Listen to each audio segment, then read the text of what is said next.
जैसे आज मेरे घर पर पार्टी रखी है, ऐसे ही अब अगली पार्टी किसके घर पर होने वाली है? अरे यार, ये भी कोई बोलने की बात है? मेरे घर पर रख लो। नहीं नहीं, तेरे घर पर नहीं, तेरे घर पर तेरी ननद बहुत कुछ बोलती है। अरे तुम मेरे घर पर रख लो। और तुम्हें पता है ना, मेरी चारों ननद अपने मायके हैं, उनकी शादी हो गई है। अब तो पूरे घर पर मेरा ही राज है। ये सही है, तुम तो अपनी नंदों से छुटकारा पाकर आराम से रह रही हो, लेकिन हमारा देखो ना, हमारी ननद तो हमारे सर पर तांडव करती है, तांडव। असल बात बताओ, तो मेरी 4 ननद हैं और चारों की शादी मैंने इतने गरीब परिवार में की है कि उनकी औकात ही नहीं है मेरे सामने कुछ बोलने की। क्या बात कर रही हो? सच कह रही हो क्या? तुमने खुद इतने गरीब परिवार में अपनी नंदों की शादी की है? और नहीं तो क्या, अब उनकी हिम्मत तो नहीं है कि अपनी अमीर भाभी के आगे वो अपने हलक से कुछ निकाल सके। ओह माय गॉड, मुझे तो विश्वास ही नहीं होता, तुम तो बहुत डेंजरस हो। पता है तुम्हें, इस पार्टी के बाद मैं उन चारों से मिलने जाऊंगी और फिर से जलील कर कर के आऊंगी। बहुत मजा आता है अपनी ननद को परेशान जलील करने में। शेफाली की बातें सुनकर उसकी सहेलियां हैरान रह जाती हैं। इस तरह शेफाली पार्टी खत्म होने के बाद अपनी चारों नंद के ससुराल जाती है। अरे आज तो चारों में से कोई दिखाई ही नहीं दे रहा। शेफाली जैसे ही अपनी चारों नंदों के ससुराल के अंदर आती है, वो देखती है कि उसकी 2 नंद गर्मी में बीमार पड़ी हैं और ऊपर से उनके घर में लाइट भी नहीं है। ओह माय गॉड, कितनी गर्मी में तुम लोग कैसे रह सकते हो? अरे तुम्हारे पास इतने पैसे नहीं है क्या कि तुम इस घर के अंदर एक इन्वर्टर ही लगा लो? एसी तो लगा नहीं सकते, कम से कम इन्वर्टर ही लगवा लो। अरे भाभी, आप यहाँ आइए, बैठिए। तुम्हारे घर में बैठने लायक जगह ही कहाँ है जो मैं यहाँ बैठ सकूं? शेफाली के ये कहने पर दिव्या एक स्टूल साफ करती है और शेफाली को दे देती है। भाभी आप इस पर बैठ जाइए, मैं आपके लिए पानी लेकर आती हूँ। ओहो, तुम्हें नहीं पता क्या, मैं सिर्फ मिनरल वाटर पीती हूँ। हम लोग तो मटकी का पानी पीते हैं, वही पी लीजिए। तुम कहती हो तो पी लेती हूँ। शेफाली के ये कहने पर दिव्या उसके लिए मटके का पानी लेकर आती है। जैसे वो एक घूंट मटके का पानी पीती है, वो उसे अपने मुंह से उगल देती है। छी छी छी, कितना वाहियात पानी लग रहा है पीने में। ये कोई पानी है? ओह माय गॉड, तुम लोग कैसे जी रहे हो कीड़े मकोड़ों की तरह। चलो मैं चलती हूँ, मुझे यहाँ और नहीं रुका जा रहा, यहाँ बहुत ज्यादा गर्मी है। शेफाली इस तरह अपनी चारों नंद को जलील करके वहाँ से चली जाती है। उसके जाने के बाद चारों नंद की सास उनसे कहती है, देखो बहू, मैं जानती हूँ कि तुम चारों सीधी हो और अपनी भाभी को कुछ कहना तुम्हें बिल्कुल पसंद नहीं। भाभी को तुम माँ समान समझती हो क्योंकि इस दुनिया में तुम्हारी माँ नहीं है। लेकिन मेरी बात समझो, तुम्हारी भाभी इतनी इज्जत देने के लायक है ही नहीं। देखा ना तुमने, वो सिर्फ तुम्हारी परेशानियों को, तुम्हारे जख्मों को कुरेदने यहाँ आती है। कोई बात नहीं माँ जी, भाभी है हमारी, उन्हें जो दिल करे करने दीजिए। माँ जी, हम इतना भी जानते हैं कि हमारी भाभी ने आपके यहाँ हमारी शादी जानबूझकर करवाई ताकि हम गरीबी के दिन देखने पड़े और ऐसी परेशानियों से गुजरना पड़े। लेकिन हमें फिर भी कोई दिक्कत नहीं है क्योंकि हमें ससुराल भले ही गरीब मिला हो, लेकिन पति और सास बहुत प्यार करने वाले मिली हैं और हम इसलिए अपने ससुराल में बहुत खुश हैं। हाँ माँ जी, हमें यहाँ उनकी चली कटी बातों से कोई फर्क नहीं पड़ता। भैया महीने में एक बार प्यार से हमें मिलने आ जाते हैं, हमारे लिए इतना ही काफी है। चारों नंद का स्वभाव बहुत अच्छा था। शेफाली ने उनके साथ जो भी किया था बहुत बुरा किया था और वो ये सब उनके साथ करती ही रहती है। ऐसे ही गर्मी के चलते वो अपने घर पर नई नई एसी लगवा लेती है और पुराने को फेंक देती है। ये पुराने एसी मेरे किसी काम के नहीं। सुनो, एक एसी रसोई में भी लगवा देना ताकि गर्मी में काम करते हैं मुझे जरा भी गर्मी ना लगे। शेफाली के ये कहने पर एसी लगाने वाले एक एसी उसके रसोई में भी लगा देते हैं। यहाँ शेफाली को रसोई में काम करते हुए एक बूंद पसीना तक नहीं आता, तो वहाँ उसकी चारों नंद गर्मी में सारे काम करती हैं, जैसे कपड़े धोना, बर्तन धोना, अपने घर के आंगन में गोबर से लिपाई करना, छत पर पापड़ सुखाना।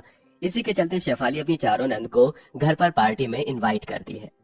मैंने घर पर नया फर्नीचर और नया एसी लगवाया है, तो मैं सोच रही थी कि तुम चारों भी घर पर आ जाना ये सब देखने। तुम्हारी किस्मत में तो ये सब महंगा महंगा सामान इस्तेमाल करना लिखा ही नहीं है, लेकिन अपनी भाभी के घर पर आकर तुम एक दिन तो आनंद उठा ही सकती हो। ठीक है भाभी, हम सभी निकाल कर आपके यहाँ जरूर आएंगे। ठीक है, अब मैं चलती हूँ, मुझे और भी बहुत से काम है। शेफाली इतना कहकर वहाँ से चली जाती है। इधर शेफाली अपने अमीर घर पर पार्टी रखती है और अपने अमीर दोस्तों को बुलाती है, तो वहीं चारों गरीब नंद उस पार्टी में आ जाती हैं। उनके फटे पुराने कपड़े देखकर शेफाली के सभी दोस्त शेफाली से कहते हैं, अरे शेफाली, तुम्हारी ये काम वाली बाई थोड़ा देरी से नहीं आई है। तभी श्वेता के हाथों से जूस का गिलास नीचे गिर जाता है। अरे तुम नौकरानियाँ, शक्ल क्या देख रही हो, चलो इसे साफ करो। तभी शेफाली कहती है, अरे अरे रहने दो, ये चारों गरीब नौकरानी नहीं बल्कि मेरी ननद है। देखो मेरा दिल कितना बड़ा है, इतने अमीर लोगों की पार्टी में मैंने इन गरीबों को बुलाया है, मुफ्त का खाना खाने वाला। शेफाली की बातें सुनकर उसके सभी अमीर दोस्त उसकी चारों गरीब नंद पर जोर जोर से हंसने लगते हैं। इतनी बेइज्जती सुनने के बाद अब चारों नंद से रहा नहीं जाता। उनकी आंखों में आंसू आ जाते हैं। वो उसी समय पार्टी से वापस अपने घर लौट आती है। तुम तो आज अपने भैया के घर पर रुकने वाली थी, क्या हुआ? घमंडी भाभी ने फिर कुछ न कुछ सुना दिया। कितनी बार कहा है आप अपनी भाभी के यहाँ मत जाया करो। जब वहाँ तुम्हारी कोई इज्जत नहीं तो क्यों जाती हो? आज के बाद तुम चारों वहाँ नहीं जाओगी। हाँ, आज के बाद तुम वहाँ नहीं जाओगी। इस तरह अपने पतियों की बात सुनने के बाद वो चारों अपनी भाभी के घर जाना छोड़ देती हैं। ऐसे ही कुछ दिन बीत जाते हैं और एक दिन उनका भाई अभिमन्यु विदेश से उनके पास फोन करता है। तुम चारों को खुशखबरी देनी थी। तुम्हें पता है तुम्हारी भाभी माँ बनने वाली है। बहुत जल्द घर में नन्ना मुन्ना बाबू आएगा। तुम चारों को अपनी भाभी की अच्छे से देख रेख करनी है। चलो ये छोड़ो, ये बताओ तुम चारों कैसी हो? भैया हम बिल्कुल ठीक हैं और बहुत खुश भी हैं। सब कुछ ठीक है, बस आपकी बहुत याद आती है। बहुत जल्द आऊंगा मैं तुम्हारी भाभी की डिलीवरी के समय। हाँ चलो अब मैं चलता हूँ, मुझे कुछ काम है। अभिमन्यु इतना कहकर फोन काट देता है। अभिमन्यु कुछ समय पहले ही विदेश गया था। देखते ही देखते कुछ महीने बीत जाते हैं और यहाँ शेफाली का 9वां महीना लग जाता है। इस दौरान उसे उठने बैठने घर के काम करने में बहुत परेशानी उठानी पड़ती है। अभिमन्यु, जब से मेरी प्रेगनेंसी का पता चला है तुम विदेश में हो और पूरे 9 महीने भी हो गए हैं। मेरी डिलीवरी का समय आ रहा है, तुम वापस कब आ रहे हो वहाँ से? फोन की दूसरी तरफ, बहुत जल्द आने वाला हूँ। अरे वैसे भी मेरे होने ना होने से क्या फर्क पड़ता है, मेरी चारों बहनें हैं तो सही तुम्हारा ख्याल रखने के लिए। ये सुनकर शेफाली कुछ कह ही नहीं पाती। इतने में अभिमन्यु की एक अर्जेंट मीटिंग आ जाती है और वो फोन काट देता है। उसके फोन काटने के बाद शेफाली अपने मन ही मन सोचती है, आज अगर मेरी चारों ननद यहाँ होती तो मुझे इतनी तकलीफ सहन नहीं करनी पड़ती। शेफाली को अपनी अमीरी का घमंड एक पछतावे में महसूस होने लगता है। वो अपनी नंदों से माफी मांगने का सोचती है। इसी के चलते वो एक रोज अपनी डिलीवरी के कुछ ही दिन पहले अपनी चारों नंद से मिलने उनके ससुराल जाती है। काजल, सुप्रिया, पुष्पा, दिव्या, कैसी हो तुम चारों? अब क्यों इनके हालचाल पूछने आई हो?